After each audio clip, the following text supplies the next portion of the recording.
tuloy. Galing ba sa DepEd ang listahan na inattach doon sa House version? Sinabi namin hindi. Hindi galing sa amin yan.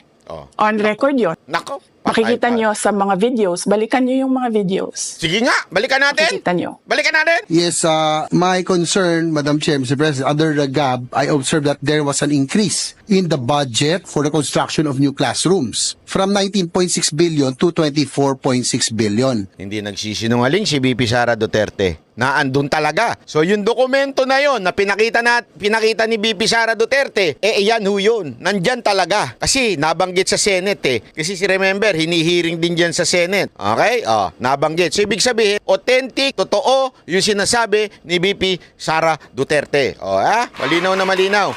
Hindi fake news. Bakit to? Kasi diniscuss sa Senado. Ayan, no? Tamang-tama yung amount. However, this is my concern which you mentioned earlier, that the repairs and rehabilitation of classrooms was decreased from 6.5 billion to 1.5 billion. Ayan. I also have information, Madam Chair, Mr. President, that 24.6 billion allocated under the GAB, but only 9.8 billion from the allocation is left to the discretion of DepEd. Magkano yun? Magkano yun? Magkano yun? So, ayan ayan sa 24.6 billion allocated under the GAB, yung po yung General Appropriation. Bill pa lang yan kasi, tama ba? I'm not sure kung bilan yung sa B. Pero alam ko kasi, dinidiscuss sa Kamara, dinidiscuss dito. Okay? So, hindi pa ho yan yan yung na-finalize. So, kaya nga ho, bill pa lang siya. So, 24.6 billion ang inallocate under the GAB. And yet,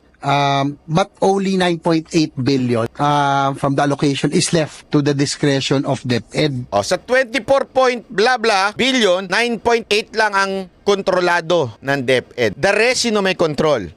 Hindi na natin alam.